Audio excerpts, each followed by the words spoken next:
vous n'avez pas entendu la présentation peut-être par notre chargé de communication. Donc, on va lui redonner la main. Voilà, je vais m'installer ici. On passe celle-là. Donc, bonjour, avec le son, c'est mieux. Bonjour à tous et à toutes. Bienvenue pour ce webinaire avec quelques minutes de retard. Il est 14h11. On se retrouve cet après-midi pour parler addiction au travail. Donc, pour animer ce webinaire proposé par Santé au Travail 72, trois infirmières et membres du groupe Addict Info qui a en charge des sensibilisations au sein des entreprises. Donc, j'ai à ma droite Catherine Guilleux, donc infirmière en santé au travail, également Sandrine Foubert, infirmière en santé au travail, et on a vu passer juste derrière Carole Le Guillou, également IDEST chez ST72. Voilà, j'ai fini pour les présentations. Maintenant, je laisse la parole à Catherine. Le temps passe, donc voilà. Désolé encore pour ce léger contretemps lié à la technique. Voilà, on rattrape notre temps. Catherine, merci. Okay. Donc, bonjour à tous, merci pour votre attente. Donc, on nous a demandé de faire un exercice un petit peu particulier, puisque d'habitude, quand on intervient dans les entreprises pour des problématiques d'addiction, ou en tout cas pour faire de la prévention, nous avons une journée. Là, nous avons 30 minutes pour essayer de vous présenter un petit peu ce qui est indispensable à faire pour mettre en place la prévention. Donc, ça va se diviser de cette façon. Donc, au début, les addictions, de quoi parle-t-on? On va un petit peu définir les termes d'addiction. Les répercussions pour l'entreprise. On va aussi réfléchir comment repérer des situations d'addiction au travail. On va aussi se pencher sur la réglementation et puis réfléchir sur pourquoi une démarche de prévention dans l'entreprise. Et ensuite, vous pourrez poser vos questions. Alors, les addictions, de quoi parle-t-on? Donc, voici deux définitions. Donc, d'abord, sur l'addiction, ce qui est la définition de l'addiction. Donc, d'un point de vue scientifique et médical, les addictions sont des pathologies cérébrales définies par une dépendance à une substance ou une activité, avec des conséquences délétères sur la santé. Donc, le diagnostic de l'addiction, les critères, Donc, c'est répertorié dans le DSM-5 qui reprend tous les critères pour reconnaître l'addiction et, entre autres, les autres pathologies psychiatriques. La définition des substances psychoactives, psychotropes et substances psychoactives, dit SPA. Donc, ce sont des substances chimiques et naturelles qui sont capables de modifier l'activité mentale ou le comportement d'une personne en entraînant des changements dans ses perceptions, son humeur et sa conscience. Ce qui est important de savoir, c'est que depuis 2016, les addictions sont nommées dans le plan santé-travail. Entre autres, dans le plan santé-travail 2021-2025, les addictions sont marquées dans l'objectif 5 et il est demandé aux services de prévention santé-travail de mettre en place, en lien avec les employeurs, des sensibilisations au niveau des salariés et aussi faire de la prévention tout au long de la carrière des salariés lors des consultations. Alors, au niveau des substances psychoactives, on a un top 5. Les produits les plus retrouvés dans le monde du travail sont le tabac, l'alcool, le cannabis et les médicaments. Donc, le tabac, je pense que c'est le produit licite le plus commun et le plus vu dans le monde du travail. Donc, 29% des travailleurs sont concernés par la consommation du tabac. Au niveau de l'alcool, donc 5% des hommes et 1,3% des femmes déclarent consommer de l'alcool sur leur temps de travail plus d'une fois par mois. Et 8,6% des travailleurs sont en difficulté avec leur consommation d'alcool. Au niveau du cannabis, 7% des travailleurs seraient en difficulté avec leur consommation. Et concernant les médicaments, on est autour de 10% de travailleurs qui seraient en difficulté avec l'usage de leurs médicaments psychotropes. Donc, on voit quand même que les produits… Alors, la question ne se pose plus de savoir si dans vos entreprises et si autour de vous, vos collègues et les collaborateurs consomment. Oui, il y a des produits qui circulent dans les entreprises et oui, il y a de la consommation.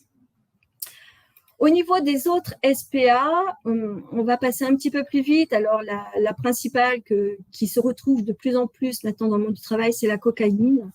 Alors, il faut savoir qu'entre 2020 et 2021, la culture de feuilles de coca en Amérique du Sud a explosé. Il y a eu plus 35% de culture. Et on a énormément de plaques tournantes en Afrique et dans l'Europe de l'Est qui circulent. Et la cocaïne est désormais retrouvée de plus en plus auprès des fournisseurs de cannabis, un petit peu partout. Et donc, oui, il y a de plus en plus de cocaïne qui circule dans le monde de l'entreprise. Alors, les répercussions pour l'entreprise, donc le risque, effectivement, qui est le plus visible et le plus important, c'est le risque d'accident du travail. Alors, les chiffres datent de 2003, mais ils sont toujours d'actualité. On n'a pas des chiffres plus récents. Mais 10 à 20% des accidents au travail seraient dus à une consommation d'alcool. La plupart de ces accidents du travail et de ces consommations, nous ne sommes pas sur des consommations chroniques, mais bien sur des consommations ponctuelles, avec des personnes qui ne sont pas dépendantes. Pour l'entreprise, c'est aussi un risque avec une diminution de la production, une perte d'efficacité, une image qui peut être dégradée à l'extérieur de l'entreprise, des risques de conflit entre salariés, avec les managers, des violences avec des clients, avec des usagers, et puis bien sûr les chiffres de l'absentéisme. On pensera effectivement dans les consommations à l'absentéisme du lundi matin, qui peut arriver assez régulièrement, ou alors les retards répétés le matin.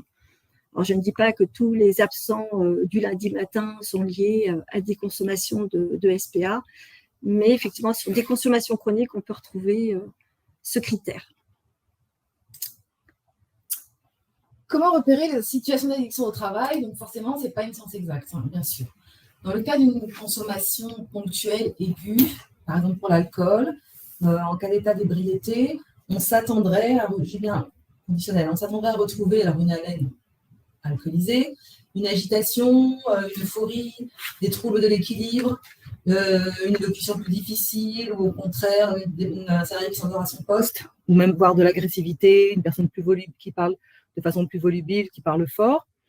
Pour une prise de cannabis ponctuelle, on pourrait s'attendre à trouver une personne avec des yeux rouges, plus somnolente, avec des gestes ralentis. Mais tout ça, c'est effectivement, ça pourrait aussi renvoyer à d'autres signes qui auraient une origine médicale autre. Ce qu'il faut bien retenir, c'est si on suspecte un comportement qui n'est pas adéquat avec la situation de travail et qui pourrait mettre le salarié en situation de danger ou ses salariés, dans ces cas-là, retirer la personne du poste, effectivement, et si le règlement intérieur le permet, tester. Alors, tester avec un éthylotest si on a une suspicion prise d'alcool, et tester avec un test salivaire si on a une suspicion de prise d'un autre produit psychoactif, cannabis, cocaïne ou autre. Alors, attention au délit de faciès, évidemment. Maintenant, effectivement, si on teste, c'est toujours, je dis bien toujours, pour une raison de sécurité, pour faire cesser un risque, pour que l'accident au poste ne survienne pas. Une fois que l'accident est arrivé, c'est plus la peine de tester. Okay. Donc, dans le règlement intérieur, on le verra, il faut que ce soit bien encadré. Pour utiliser un éthylotest ou un test salivaire, il faut que ce soit au règlement intérieur. Donc ça, on le verra un petit peu plus tard dans la conduite de la démarche de prévention. Mais vraiment, ce qu'il faut bien retenir, c'est tout changement de comportement chez un collègue, chez un salarié, doit alerter le manager, les collègues. C'est vraiment le comportement qui va changer, qui n'est pas comme d'habitude. C'est ça. Et il faut se poser la question. Dans le cas d'une consommation qui pourrait être plus chronique, il peut y avoir une succession de situations ponctuelles, de situations aiguës d'alcoolisation ou de prise de produits. Ça ne va pas être forcément des situations qui seront visibles pour l'employeur parce que le collectif de travail peut protéger, on appelle ça materner, effectivement, et c'est des situations qui peuvent perdurer pendant des années jusqu'à ce que ça devienne visible, effectivement, aux yeux de tous. Et là, c'est souvent à ce moment-là qu'on alerte le médecin du travail, ou l'équipe pluridisciplinaire. En tout cas, d'une manière générale, tout changement de comportement d'un salarié doit alerter. Un comportement tel que un comportement inhabituel, des retards fréquents, une dégradation dans la qualité du travail, un absentéisme, une succession d'accidents qui se répètent, une perte d'efficacité, un désinvestissement au travail, des fautes professionnelles, voilà, des relations qui se dégradent entre les collègues. Tout ça, en tout cas, doit alerter sur effectivement sur un comportement anormal doit nous alerter. Alors, que dit la réglementation? Donc, on va faire un petit focus là sur l'alcool. Donc, alcool et réglementation. Donc, le Code du travail nous dit qu'aucune boisson alcoolisée autre que le vin, la bière, le cidre et le poiré n'est autorisée sur le lieu de travail. Elle dit aussi qu'il est interdit de laisser entrer ou séjourner dans les lieux de travail des personnes en état d'ivresse. Donc déjà, c'est une problématique. Comment on peut évaluer quelqu'un qui n'est pas dans son état normal, en tout cas qui a un état d'ivresse, qui serait dans un état d'ivresse? C'est un petit peu ce qu'on a vu juste avant. Et puis, pour évaluer ça, effectivement, vous aurez l'éthylotest et on se sert du code de la route qui dit qu'au-delà de 0,5, on n'est plus dans son état normal pour prendre le volant, mais entre autres pour rester à son poste de travail si c'est un poste à risque. Alors, on va aussi parler des verres parce que c'est quand même un petit peu, c'est important. Donc, quand on parle de consommation, c'est mis avec des verres. C'est-à-dire que l'OMS, l'Organisation mondiale de la santé, nous dit que pour ne pas prendre de risques pour sa santé physique et pour éviter de rentrer dans l'addiction, il faut ne pas consommer plus de 2 verres par jour, et pas tous les jours. Et lors des soirées, on ne doit pas consommer plus de 4 verres. Que ce soit les hommes ou les femmes. Avant, il y avait une différence. Maintenant, c'est la même chose pour les hommes que pour les femmes. Okay. Donc maintenant, qu'est-ce que c'est qu'un verre? Donc, parce que je pense qu'on n'a pas tous les mêmes verres. Donc là, l'Organisation mondiale de la santé nous parle des verres bars, des unités d'alcool. Ça équivaut, le verre bar, à 10 grammes d'alcool pur dans chacun des verres. C'est-à-dire que vous preniez un verre de rouge ou une bière ou un champagne ou un whisky, c'est exactement la même quantité. Donc ça, c'est important de les avoir en tête parce qu'on sait qu'à la maison, eh bien, nos verres sont beaucoup plus importants. Ils sont entre 1,5 fois à 2 fois plus importants. Donc, il faut faire attention quand on évalue sa propre consommation ou si jamais on doit prendre le volant après, de tenir compte de ces critères. Le tabac. Donc, le tabac, on peut passer très rapidement là-dessus. Tout le monde est au courant. Il est interdit de fumer sur le lieu de travail. Juste un petit focus. Le véhicule de service, le véhicule d'entreprise est un lieu de travail. Donc, il est interdit de fumer dans le véhicule de service. Concernant la vaporette ou cigarette électronique ou vapote, pareil, c'est légiféré. Donc, aujourd'hui, interdit de fumer dans les lieux de travail. Donc, quand on regarde plus en détail, il y a quelques subtilités, mais d'une manière générale, les entreprises ont mis 0 tabac, 0 cigarette électronique sur les lieux de travail. Concernant les psychotropes, et réglementations, donc, dans un premier temps, il y a ce qu'on appelle les psychotropes prescrits. Donc, ce sont nos médicaments, nos anxiolytiques, nos antidépresseurs. Donc, au niveau du Code du travail, rien n'est inscrit, puisque normalement, ce sont des médicaments qui sont délivrés sur ordonnance. Il y a une législation sur la loi Info-Patient de 2022 et un arrêté concernant les pictogrammes. Maintenant, sur toutes nos boîtes de médicaments, on voit des pictogrammes. Donc, au niveau de l'employeur, effectivement, vous ne pouvez rien faire par rapport à la prise de médicaments de vos salariés. Par contre, ce qui est important, c'est de faire de la prévention. Et puis, si nécessaire, si le salarié a besoin, parce qu'il a la mise en place d'un traitement, parce que, pour X raison, il prend un anxiolytique, qu'il puisse avoir la possibilité de rencontrer le service de santé au travail, un des consultants, médecin ou infirmier, ça dépendra de l'équipe, de façon à regarder son adéquation entre sa prise de traitement et la possibilité de continuer à son poste de travail. Je vais prendre l'exemple, si on est cariste, si on est chauffeur, peut-être qu'il faut se mettre un peu en retrait pendant un temps sur son poste. Donc ça, c'est important. Sachez aussi qu'il y a l'arrêté de permis de conduire qui a été remis à jour en mars 2022 et qui liste toutes les pathologies qui nous obligent normalement à passer devant un médecin de la préfecture pour savoir si on est encore en capacité de conduire, donc que ce soit temporaire ou définitif. Donc, on y retrouve par exemple le diabète, l'épilepsie, certaines pathologies cardiovasculaires et il y en a tout un autre, beaucoup d'autres. En ce qui concerne les psychotropes illicites, le Code du travail, il ne nous dit rien du tout puisque c'est des produits illégaux, donc normalement, on est censé pas les retrouver en France. Bon, on sait qu'il y a des produits. Et donc, il y a une décision quand même qui a été prise du Conseil d'État en décembre 2016 qui dit qu'on peut, dans le règlement intérieur, fixer les conditions de réalisation du test salivaire de dépistage des produits illicites au même titre que l'on peut fixer par rapport aux alcotests, faire les alcotests. Donc, on parlera de ça un petit peu plus loin quand on parlera du règlement intérieur. Alors, pourquoi une démarche de prévention dans l'entreprise? Donc, par rapport à l'alcool, on voulait vous parler quand même de la pyramide de Skinner qui nous permet un petit peu de voir à quel moment on peut faire de la prévention dans l'entreprise. Donc, cette pyramide, elle reprend toutes les formes de consommation qui existent par rapport à l'alcool. Donc, 15% d'entre nous sont abstinents, ne consomment jamais d'alcool, que ce soit parce que ils n'aiment pas le produit, parce que si c'est leur religion, parce que c'est des gens qui ont eu des problèmes avec le produit et qui sont retombés à zéro alcool, hein, qui ont souhaité être abstinents totalement, parce que c'est une femme qui est enceinte, parce qu'on est malade, qu'on a un traitement, etc. 60% de la population a une consommation modérée, c'est-à-dire qu'on respecte les verres de l'OMS. Si jamais on a trop bu dans une soirée où on est autour des 4 verres, eh bien, on ne conduit pas, etc., etc. D'accord ? Les usages à risque, ça veut dire qu'on commence déjà à avoir des difficultés avec le produit. Ça veut dire que lors d'une soirée, finalement, on peut être violent. Ça veut dire qu'on a peut-être déjà commencé à avoir des problèmes avec la justice ou que notre entourage, notre conjoint nous dit qu'on consomme trop, qu'on n'est plus du tout rigolo dans les soirées. Donc là, on peut commencer à avoir des petits soucis. Usage nocif, là, déjà, on a des problèmes avec la justice. On a peut-être perdu son permis de conduire. Peut-être qu'on est déjà en situation de divorce. Peut-être que déjà au travail, ça commence à se voir.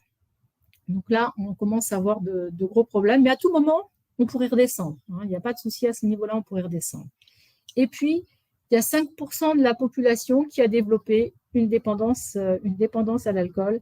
Et là, c'est le problème. C'est à ce moment-là, souvent, dans les entreprises, où on est appelé parce qu'il faut les aider, parce qu'il y a eu une situation de problème, où il y a eu un accident et les gens ne savent pas comment gérer ça.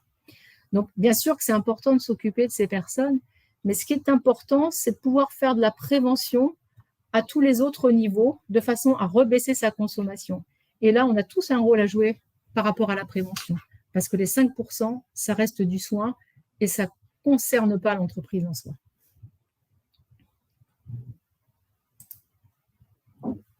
Alors du coup, c'est quoi les avantages pour l'entreprise de mettre en place cette démarche de prévention? Eh bien, le but numéro 1, déjà, c'est de faire baisser le nombre et la gravité des accidents du travail.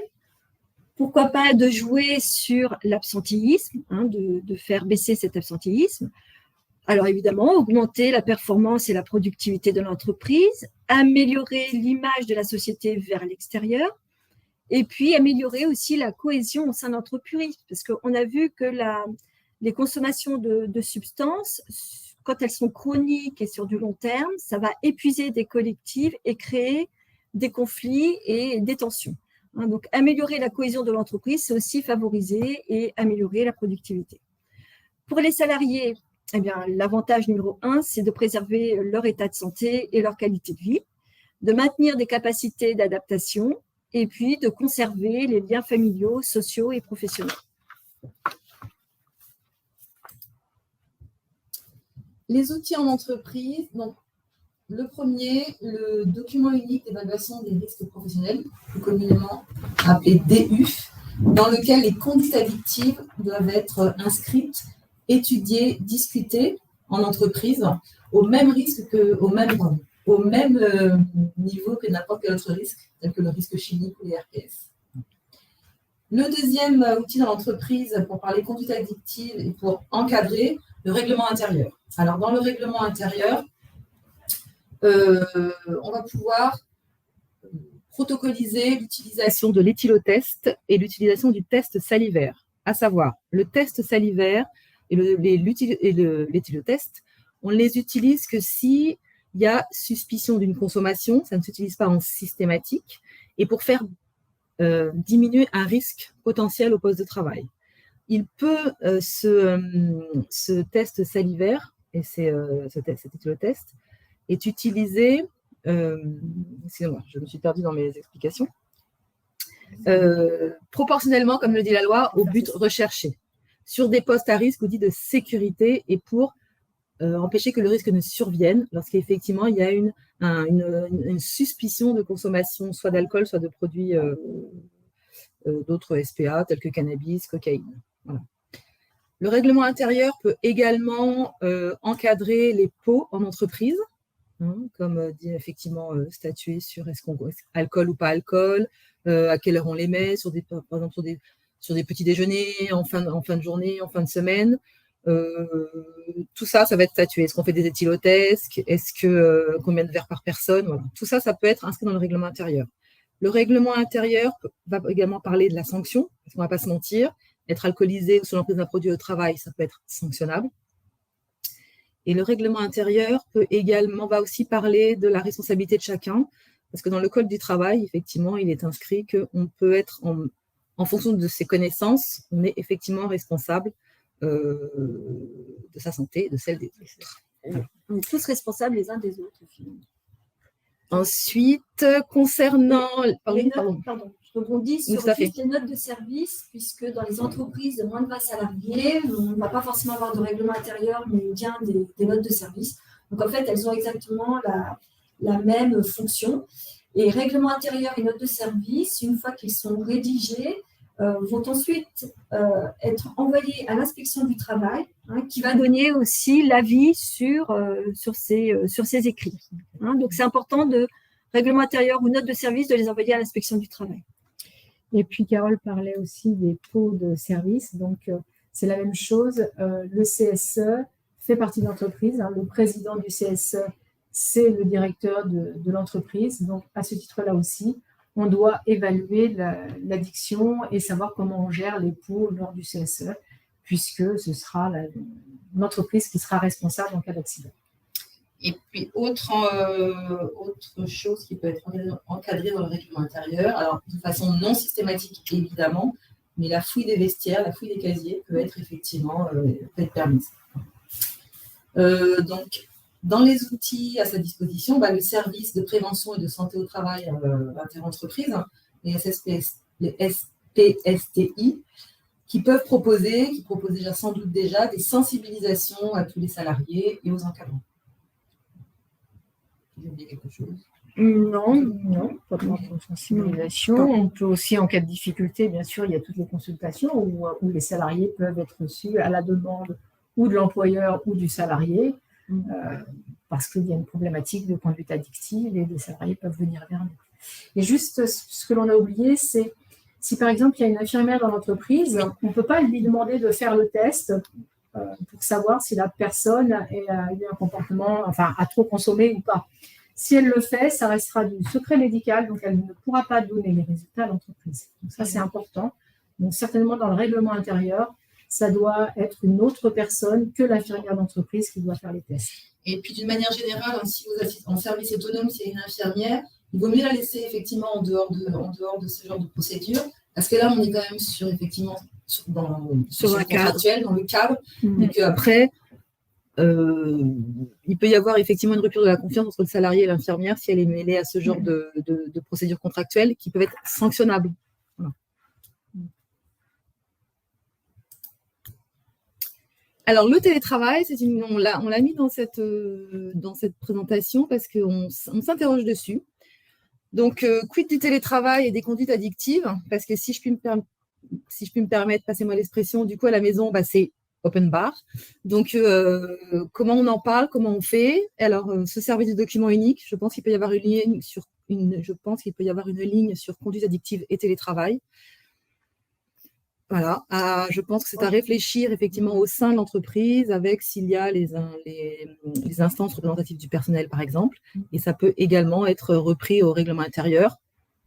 Mais alors là, effectivement, pour le coup, je n'ai pas non plus de solution toute faite à vous proposer. Ce que l'on sait quand même, c'est durant les confinements, puisqu'il y a eu des études et des enquêtes de réaliser, durant les confinements Covid que l'on a vécu.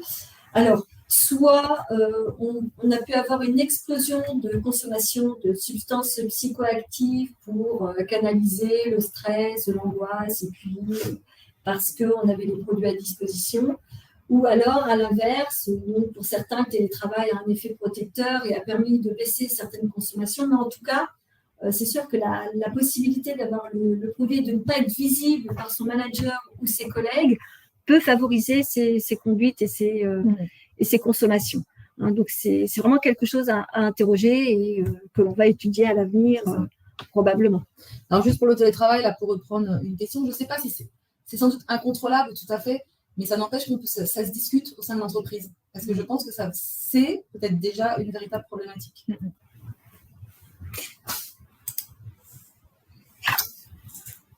Pour aller plus loin, donc nous, effectivement, on s'est inspiré entre autres pour les chiffres des pratiques addictives en milieu de travail de l'INRS, qui sont sortis en février 2023, c'était pour les chiffres.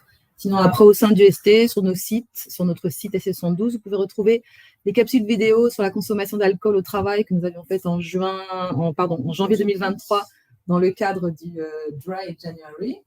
Nous mettons à disposition aussi téléchargeable notre fiche de prévention sur la consommation des substances psychoactives. Et puis, pour les entreprises adhérentes de la Sarthe, elles peuvent nous contacter. Nous pouvons leur proposer, si elles ont besoin, des ateliers de sensibilisation. Voilà. Merci pour votre écoute et puis nous allons passer aux questions. Ok, donc je reprends la main. Donc je vais passer les questions qu'on a reçues.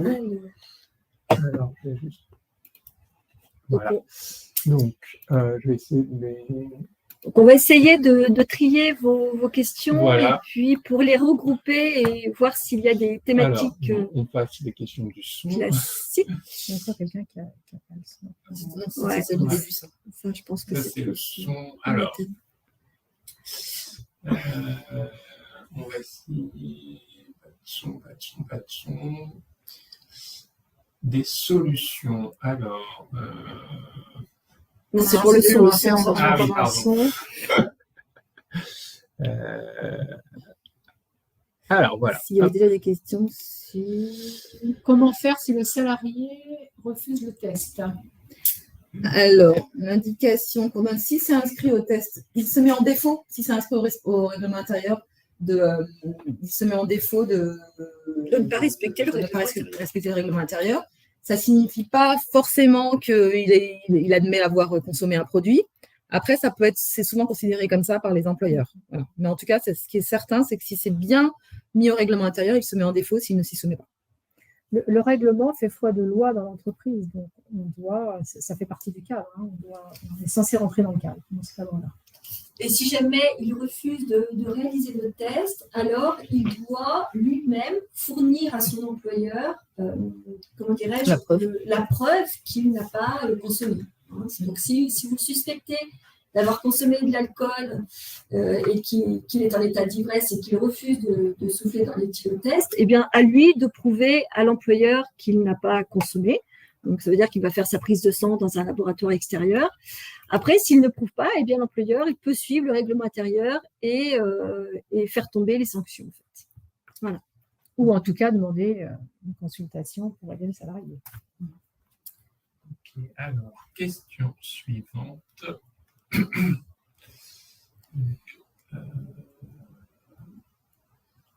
On soupçonne un comportement lié à une consommation abusive d'alcool et si on ne peut pas faire d'éthylotest. Vous avez toujours, s'il n'y avait pas la possibilité de faire un éthylotest parce que ce n'est pas inscrit à votre règlement intérieur, alors c'est peut-être pas satisfaisant, mais on a toujours la possibilité de faire appel aux forces de l'ordre. S'il y a un problème, si c'est effectivement si c'est problématique, s'il y a un risque au poste de travail, si la personne ne se soumet pas, c'est vraiment s'il peut y avoir un risque d'agressivité, si elle menace de rentrer chez elle. Après, si effectivement la personne, vous la retirez du poste de travail, vous la questionnez et puis qu'effectivement, alors j'aime pas dire reconnaître, mais si effectivement il est établi au cours de la discussion qu'il y a une consommation de produits et qu'elle n'est pas en état de tenir son poste, dans ces cas-là, il est hors de question de la ramener à son poste, il est hors de question qu'elle reprenne sa voiture. Donc il faut s'arranger pour qu'elle rentre à son domicile dans les meilleures conditions et en sécurité. Donc le premier appel, c'est un appel à la famille pour qu'on vienne la chercher, par exemple. Et après, c'est comment on la ramène à la maison. Alors ça, c'est toujours effectivement un problème qui est plus compliqué, on n'a pas de solution toute faite, mais c'est vraiment c'est aussi ce genre de réponse et de solutions à apporter en cas de personnes alcoolisées au poste de travail, parce qu'on les retire du poste, mais après, qu'est-ce qu'on en fait effectivement? Et ça, c'est effectivement aussi à réfléchir en amont et à inscrire au règlement intérieur. Et je crois que le plus important, c'est de mettre en place la démarche de prévention, plutôt que de se dire je ne peux pas faire d'alcotest, qu'est-ce que je fais? Effectivement, on voit bien qu'il y a un pourcentage de salariés qui consomment de l'alcool, mais ce n'est pas tant que ça. C'est comment dans l'entreprise, on arrive à mettre en place une culture de prévention. Donc, c'est ce qu'on disait tout à l'heure, on commence par le document unique, on fait l'évaluation du risque, et puis après, comme pour les RPS, découlent des solutions qu'on va mettre en place de façon à, dans un deuxième temps, pourquoi pas faire des alcotests. Concernant juste le refus de se soumettre à un test, est-il une faute lourde ou grave? Je ne considère pas si c'est une faute ou pas. Ce que je sais, c'est que, en tout cas, même si la personne a consommé, est-ce que la sanction et quelle sanction? Il faut aussi graduer les sanctions. Parce que si on part du principe, on veut effectivement instaurer un climat de confiance, que les gens prennent, par exemple, un salarié qui vient nous dire qu'un de ses collègues n'est pas dans son état normal, si effectivement on est dans une démarche tout à fait répressive tout de suite, les gens vont avoir l'impression d'être dans la délation et jamais il y aura ce climat de confiance et jamais on viendra vous dire un tel ne va pas bien, un tel, ça fait plusieurs fois que là, il n'est pas bien, qu'il s'endort à son poste ou n'importe, mais on ne viendra jamais voir l'encadrant pour lui dire il y a un souci. Voilà. Alors, je ne sais pas si c'est une faute, hein. La loi, effectivement, permet de sanctionner. Après, c'est jamais simple, hein, les problèmes, les questions addictives de l'addiction en entreprise, des conduites addictives, sans forcément être dans la maladie. C'est jamais simple, les alcoolisations ou les prises de médicaments en entreprise. C'est pour ça que ça se discute et c'est aussi pour ça, il y avait une des questions qui étaient posées. Au DU, on n'a pas de solution à apporter, mais il faut que ce soit une question qui est mise dans le DU parce que, vous le savez aussi bien que moi, quand on soulève un problème dans le DU, il est discuté. Il est discuté en entreprise, et en principe, il est discuté au sein de l'entreprise et avec les salariés, ou en tout cas avec les délégués des salariés. Et donc, c'est une discussion parce que la conduite addictive peut avoir aussi une culture. Il peut y avoir une culture entreprise, une culture métier. Donc, passer du jour au lendemain, par exemple, à alcool avec dépôt régulier, à Noël, aux fêtes et compagnie, ça, pourquoi pas? Mais comment on encadre? Voilà. Et on ne peut pas passer du jour au lendemain à alcool zéro. Ou peut-être qu'on peut, mais alors comment on fait? Autre question mais vous y avez déjà répondu. Comment faire un test dans une entreprise de moins de 50 salariés dans laquelle le règlement intérieur n'est pas obligatoire? Est-on obligé de prendre un règlement intérieur ou une note de service pour pouvoir encadrer les tests? Il faut faire la note de service. Voilà. Il faut faire la note de service, la faire valider à l'inspection du travail. Donc, c'est la même chose que le règlement intérieur, hein, vous notifiez pour faire cesser un risque. On fait des tests salivaires ou on fait un alcotest. La personne a le droit d'être avec un témoin. Vérifier que vos alcotests aussi ne sont pas périmés, etc. C'est la même démarche, sauf que vous appelez ça note de service et que vous l'envoyez aussi à l'inspection du travail. Et bien sûr, vous la mettez, vous la faites lire aux salariés. Hein. C'est pareil pour le règlement intérieur. Hein. Il faut que les salariés soient informés de ce changement. Que faire lorsque l'on soupçonne un comportement lié à une consommation abusive d'alcool et qu'on ne peut pas faire? Il y avait la question d'après, si le test salivaire ou éthylotest n'est pas inscrit au règlement intérieur, a priori, vous ne pouvez pas le faire. Et en tout cas, si vous le faites, il n'est pas opposable aux salariés. Je regarde s'il y a d'autres questions. Il y avait une question sur les véhicules de service. Ouais. Alors, les textes, je ne les ai pas là. Mais il y avait la cabine d'une grue ou je ne sais pas. La cabine d'un conducteur poids lourd. Eh oui. Alors, je crois que c'est une réponse. Oui. C'est un lieu de travail. C'est un lieu de travail. Alors, c'est vrai, on s'est posé la question. Hein. Normalement, c'est un lieu de travail, surtout si le camion appartient à l'entreprise. Maintenant, c'est vrai que souvent, ils sont attribués ça peut être attribué à un chauffeur en particulier. C'est toujours lui qui l'utilise. À discuter en entreprise. Voilà. En fait, il y a des questions qui ont disparu parce que les gens se sont déconnectés. D'accord. Est-ce qu'il y avait d'autres questions? Oui, concernant les textes sur le test salivaire, on peut le retrouver sur une décision du Conseil d'État du 5 décembre 2016. Le Conseil d'État a statué sur l'autorisation du test salivaire. Après, là, comme ça, je pourrais le retrouver et peut-être le mettre sur le site si on le fait, mais je ne peux pas vous donner les textes concernant les éthylotests. Là, tout de suite, je suis dans la capacité. Ou alors, Quel peut-être, type d'atelier de sensibilisation faites-vous? Alors, on fait ça pour tous les adhérents du ST72. Donc, il y a un module qui existe pour les salariés, qui est de 3 heures, sur lequel on apporte des notions sur ce qu'est l'addiction, un petit peu ce qu'on a fait au début, des définitions. On parle des vers de l'OMS. Et puis, on parle un petit peu de ce qui pourrait être mis dans l'entreprise, ce que l'entreprise a le droit de faire ou pas, ce qu'il y a au règlement intérieur de l'entreprise. On a un module pour les encadrants, les gens du CSSCT, qui dure une journée, sur lequel on va reprendre la même première partie au démarrage, à refaire le plan sur les addictions, etc., discuter sur les addictions.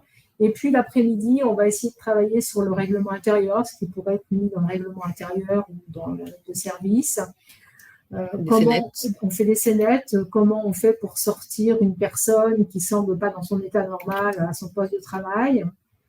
On réfléchit aussi sur l'entretien que l'on peut avoir avec elle, et puis aussi, si cette personne est en arrêt pendant un petit bout de temps, eh bien, comment on réaccueille cette personne avec ce problème d'addiction.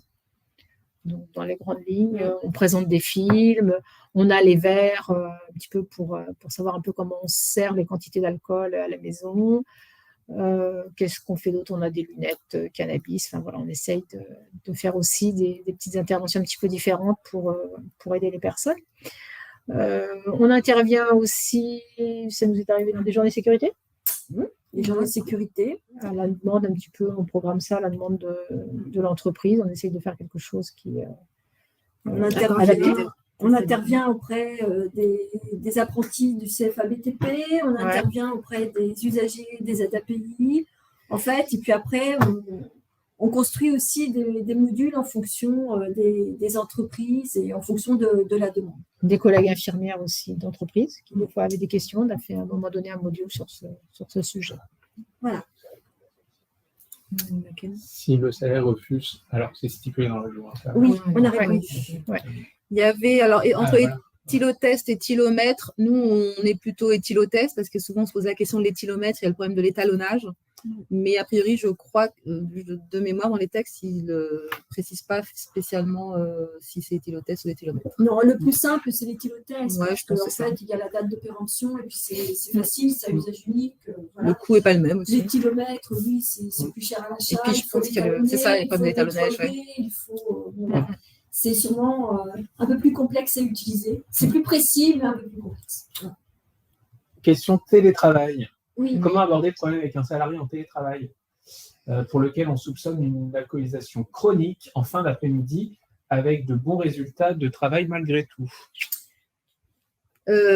Alors, comment on télétravail ou pas, comment on l'aborde, c'est jamais simple. Hein. Tout ce que je sais, c'est que vous pouvez l'aborder simplement, vous faire aider de la médecine du travail, de votre médecin du travail ou de l'équipe de santé travail, donc de l'infirmière de santé au travail. Vous pouvez effectivement demander une visite par le médecin du travail ou l'infirmière, mais dans tous les cas, on demande que systématiquement un mail avec la situation soit envoyé. C'est-à-dire, il ne s'agit pas d'envoyer le salarié en lui disant le médecin veut te voir ou l'infirmière veut te voir. Non. On demande effectivement, en tout cas nous, que soit bien effectivement expliciter la demande. Qu'est-ce qui s'est passé? Qu'est-ce qui fait qu'on soupçonne? Parce qu'effectivement, une fois que les gens ça permet d'engager le dialogue beaucoup plus rapidement. Et il faut que le salarié soit aussi informé. Oui, et que vous informiez effectivement le salarié avant et pourquoi vous l'envoyez. Il ne s'agit pas de dire le médecin veut te voir, je ne sais pas pourquoi, alors que tu l'as vu il y a 3 mois. Et puis après, pour gérer ces difficultés, c'est un petit peu ce qui était dit tout à l'heure, hein, on n'a pas encore les solutions pour le télétravail, mais ce qui est important, c'est que ça puisse être discuté, je ne sais pas, à travers votre charte télétravail ou ce que vous mettrez dans votre règlement intérieur par rapport au télétravail. Est-ce qu'il faut que la personne revienne sur poste finalement, si on soupçonne quelque chose? Je ne sais pas, ce sera à chaque entreprise de réfléchir un peu sur ce sujet. Autre question relative aux chiffres présentés au début de la présentation. Est-ce sous-évalué? Toujours. Toujours. Ouais. Alors après, c'est les enquêtes et les chiffres que l'on présente. On le sait, hein, des personnes vont jouer le jeu pour répondre à ces enquêtes, Mais la plupart du temps, on sait très bien que les consommations sont sous-évaluées. On le voit dans nos entretiens santé-travail, on aborde systématiquement la consommation des produits, tabac, alcool, au cours de l'hygiène de vie. Et on le sait, souvent, même quand les salariés commencent à nous parler de leur consommation, la plupart du temps, c'est sous-évalué. Et puis, pour parler de sa consommation, il faut être au clair, il faut savoir ce que nous dit l'OMS, parce que j'ai envie de dire, il y a des gens qui nous répondent souvent par rapport à l'alcool, je consomme comme tout le monde, comme vous, pas beaucoup. Sauf que si on est au regard de l'OMS, quelqu'un qui nous dit qu'il consomme de l'alcool tous les jours, le midi et le soir, on est tout de suite. On est au-delà. Il y a les phases de déni. Les phases de déni, tout le monde n'est pas autocritique sur ses consommations. Autre question, éthylotest ou test salivaire ne peuvent être inscrits au règlement intérieur que dans le cas de poste de sécurité ou pour l'ensemble des salariés? Poste de sécu, ensemble des salariés, ça dépend. Poste de sécu, si la conduite chez des gens, s'il y a des personnes de mission, même avec juste le permis B, poste de sécurité, poste à risque, je ne sais pas si je crois pas que le règlement, que la loi l'entende comme ça, mais on peut définir. Ouais. Ça, c'est à voir effectivement au DU. C'est pour ça que le DU est vraiment un outil important parce qu'on chaque poste, chaque entité de travail, chaque salarié, effectivement, a la possibilité de réfléchir sur ses conditions de travail, sur les risques à son poste de travail et qu'est-ce qu'on peut mettre en place derrière. Donc, il y a des entreprises où, effectivement, lorsqu'ils peuvent être tous amenés à conduire le véhicule de service pour X raisons, on fait le choix, on en a qui ont fait le choix de mettre alcool zéro dans l'entreprise. Après, c'est avec l'inspection du travail. Si on met zéro alcool dans toute l'entreprise et qu'on explique, c'est à discuter avec l'inspection du travail. Mais si on ne justifie pas pourquoi on met zéro alcool, ce sera un petit peu plus compliqué. Pour des postes sédentaires, par exemple, avec du travail sur écran à 100%, puisque c'est souvent la question, effectivement, il faut pouvoir justifier que l'entreprise mette zéro alcool dans l'entreprise. Il faut quand même pouvoir le justifier. Auparavant, on parlait de postes à risque et de cette notion, donc c'est important. On pensait aux caristes, on pensait aux engins de chantier, on pensait à l'utilisation de produits chimiques et autres. Maintenant, on va un petit peu plus au-delà. À partir du moment où il y a conduite de véhicules de service, ça peut justifier l'alcool zéro. Sur du travail sur écran et des postes sédentaires à 100%, il faut réfléchir. Oui, ça se réfléchit. Après, la loi oblige l'employeur, le dit, est responsable de la sécurité physique et psychique, de la santé physique et psychique et de la sécurité au poste de travail de ses salariés. Vous avez une obligation de prendre des mesures nécessaires, donc ça peut rentrer dans ce cadre, mais ça se réfléchit. Voilà. Il y avait une question aussi qui concernait si l'interdiction de rentrer dans une entreprise en état d'ébriété concernait aussi les visiteurs. Oui, et puis celle-là aussi, comment faire lorsque l'employeur fume. Ici, les visiteurs. Oui. Alors, les clients, s'il y a un risque pharmaceutique. J'allais dire, alors, personne extérieure, c'était pas marqué visiteur, c'est personne extérieure. Oui. Alors, personne extérieure, si on parle par exemple des entreprises de sous-traitants ou ou par exemple même les intérimaires, ils sont soumis au règlement intérieur de l'entreprise. Donc, ils sont soumis même si vous avez mis alcool zéro, si vous avez mis, ils vont se soumettre à votre règlement intérieur. Autre question, comment faire respecter l'interdiction de fumer et de vapoter lorsque l'employeur tolère cette consommation dans les lieux où normalement il est interdit de fumer? Moi, je ne sais pas. Je ne sais pas. C'est l'employeur qui est responsable. Donc, si un jour il a hélas une plainte, peut-être qu'il sera obligé de bouger ses lignes. Je ne sais pas. Le tabagisme passif est quand même désormais reconnu comme un risque pour la santé. Donc, après, l'employeur prend un vrai risque de faire ça. Ouais. C'est ça.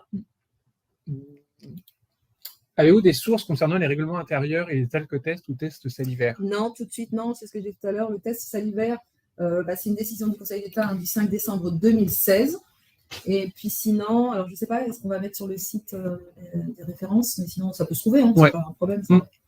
Après, note de service préparée, on a fait effectivement un exemple, mais il faut que ça reprenne bien toutes les choses, comment vous voulez lister les choses au niveau de la prévention. Il y a des entreprises où une fois qu'ils ont fait